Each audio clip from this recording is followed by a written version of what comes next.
സംഭൂജ്യ Swamiji, ഉദ്ഘാടകൻ Vidyadharan master, Janmashtami പുരസ്കാര ജേതാവായ രാധാകൃഷ്ണൻജി, വേദിയിലും സദസ്സിലുമുള്ള മറ്റ് വിശിഷ്ട വ്യക്തികളെ, ബാലഗോകുലം കുടുംബാംഗങ്ങൾ, സംഭൂജ്യ സ്വാമിയെ വന്ദിച്ച് അദ്ദേഹത്തിൻ്റെ അനുഗ്രഹം അഭ്യർത്ഥിച്ചുകൊണ്ടും തുടങ്ങട്ടെ. 3 സംഗീത ചക്രവർത്തിമാർ ഇരിക്കുന്നൊരു വേദിയാണിത്.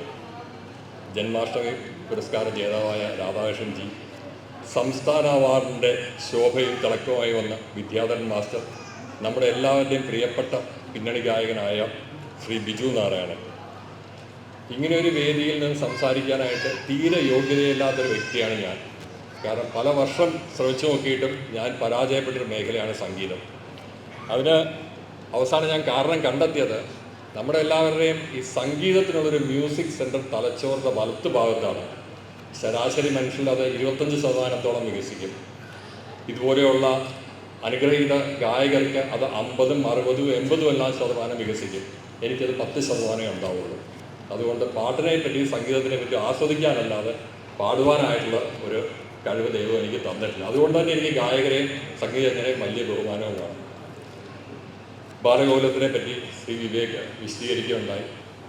ഭഗവാൻ ശ്രീകൃഷ്ണൻ്റെ ചെറുപ്പകാലത്ത്, കുട്ടിക്കാലത്തുണ്ടായ സന്തോഷവും ആനന്ദവും നിറഞ്ഞൊരു കുട്ടിക്കാലം ഏതൊരു കുട്ടിക്കും അവകാശപ്പെട്ടാർന്നൊരു സന്ദേശമാണ് ബാലഗോകുലം നൽകുന്നത്.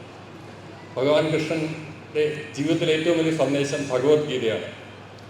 നൂറ്റാണ്ടുകൾക്ക് മുമ്പ് ഭഗവാൻ പറഞ്ഞ വാക്കുകൾ ഇന്നും പ്രസക്തമാണ്.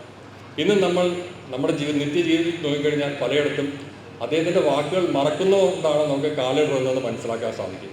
ഞാൻ 2 ശ്ലോകങ്ങളിലേക്ക് മാത്രം നിങ്ങളുടെ ശ്രദ്ധ ക്ഷണിക്കാം. സഹയജ്ഞ പ്രജാസൃഷ്ട പുര ഉപജ പ്രജാപതി അനേന പ്രസൃഷ്ടം ഏഷവ അസ്തു ഇഷ്ടകാമാതു. ഈ ഭൂഗോളവും ജനങ്ങളെയും മരങ്ങളെയും പ്രകൃതിയെല്ലാം മൃഗങ്ങളെയും എല്ലാം സൃഷ്ടിച്ചതിന് ശേഷം സൃഷ്ടികർത്താവ് പറഞ്ഞൊരു വാക്കാണ് സഹയജ്ഞ. എല്ലാവരും ഒത്തൊരുമയോടുകൂടി ജീവിക്കണം. എല്ലാവരും ഒത്തൊരുമയോടുകൂടി ജീവിക്കുകയാണെങ്കിൽ നിങ്ങൾക്ക് എല്ലാവർക്കും അഭിവൃദ്ധിപ്പെടാനായിട്ടുള്ള മുഴുവൻ ഞാൻ ഇതിൽ ഒരു കാമധേനു കണക്ക് ജീവിക്കാൻ കണക്ക് രീതിയിലുള്ള എല്ലാം ഞാനിതിൽ നൽകിയിട്ടുണ്ട്. സഹയജ്ഞ എന്നാണ് കൃത്യമായിട്ടുള്ള വാക്ക്. നമ്മളെല്ലാവരും ഈ ബ്രഹ്മാണ്ടത്തിലുള്ളവർ അങ്ങോട്ടും ഇങ്ങോട്ടും സഹവർത്തിത്തോടെ പ്രവർത്തിക്കണം. ഉദാഹരണത്തിന്, ഒരു മാംസത്തിൽ നിന്ന് മൃഗം മരിച്ചു കഴിഞ്ഞാൽ, അത് മണ്ണിടിഞ്ഞു കഴിഞ്ഞാൽ മണ്ണിലെ അണുക്കൾ അതിനെ വളമാക്കി മാറ്റും. ആ വളത്തിൽ നിന്ന് ചെടികളും മരങ്ങളും വളരും. ആ ചെടികളിൽ നിന്നുള്ള ഇലകൾ കഴിച്ച് സസ്യഭുക്കുകളായ മൃഗങ്ങൾ വളരും. അങ്ങനെ എല്ലാത്തിനും അങ്ങോട്ടും ഇങ്ങോട്ടുമുള്ള ഒരു സഹവർത്തിത്വമുണ്ട്. ഡിപ്പെൻഡൻസ് എന്ന് ഇംഗ്ലീഷിൽ പറയുന്നത്. ഇത് മാറ്റുന്ന ഒരേ ഒരു ജീവി ഈ ഭൂഖണ്ഡത്തിൽ അല്ലെങ്കിൽ ഈ ഭൂമിയിലുള്ളത് മനുഷ്യനാണ്. മനുഷ്യൻ ആർത്തിക്ക് വേണ്ടി ഇത് മാറ്റാൻ നോക്കും. അതിൻ്റെ ഫലമാണ് ഈ പ്രകൃതി ദുരന്തങ്ങൾ ഉണ്ടാവുമ്പോൾ. ഓരോ പ്രകൃതി ദുരന്തം ഉണ്ടാകുമ്പോഴും ഈ വാക്കുകൾ, സഹയജ്ഞ എന്ന വാക്കിൻ്റെ പ്രസക്തിയിലേക്ക് നാം ഒരിക്കൽ കൂടി ഓർക്കേണ്ടതിൻ്റെ ആവശ്യകതയാണ് പറയുന്നത്. സഹയജ്ഞ എന്നുള്ള കാര്യം നമ്മൾ ജീവിതത്തിൽ പാലിക്കുകയാണെങ്കിൽ ഒരു ദുരന്തവും ഉണ്ടാവില്ല. അതിന് ആദ്യം ആർത്തി നമ്മുടെ മനസ്സിൽ നിന്ന് തുടച്ചു മാറ്റണം. ഇതാണ് ഭഗവാന്റെ ഒരു വലിയ സന്ദേശം. രണ്ടാമത് ഒരു ശ്ലോകം കൂടി പറയാം. ഏ അഭി അന്യദേവതാ ഭക്ത യജന്തേ ശ്രദ്ധയാന്വിത തേ അഭി മാമേവ കൗന്ദയ യജന്തി അവിധി പൂർവകം.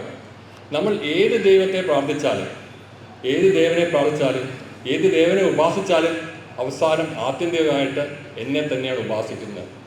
ഇസ്ലാം മതം ജനിക്കുന്നതിന് മുമ്പ്, ക്രിസ്തുദേവൻ പിറക്കുന്നതിന് മുമ്പ്, ബുദ്ധമതവും ജൈനമതവും ഉണ്ടാവുന്നതിന് മുമ്പ് ആണ് ഭഗവാൻ ഭഗവത്ഗീതയിൽ ഇത് പറഞ്ഞിട്ടുള്ളത്.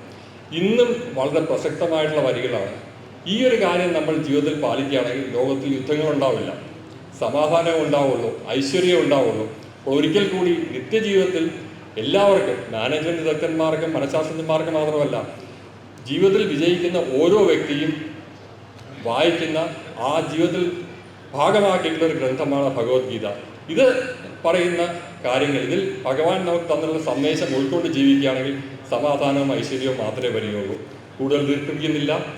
ഈ പരിപാടിയിൽ ക്ഷണം സ്വീകരിച്ച് ഇവിടെ എത്തിയ എല്ലാവരോടും ഹൃദയത്തിൻ്റെ ഭാഷയിൽ ഈ സ്വാഗത സംഘം കമ്മിറ്റിക്ക് വേണ്ടി ഞാൻ നന്ദി പറയുന്നു. ഒരു നല്ലൊരു സായാഹ്നം ആശംസിച്ചുകൊണ്ട് നിർത്തുന്നു. നന്ദി, നമസ്കാരം.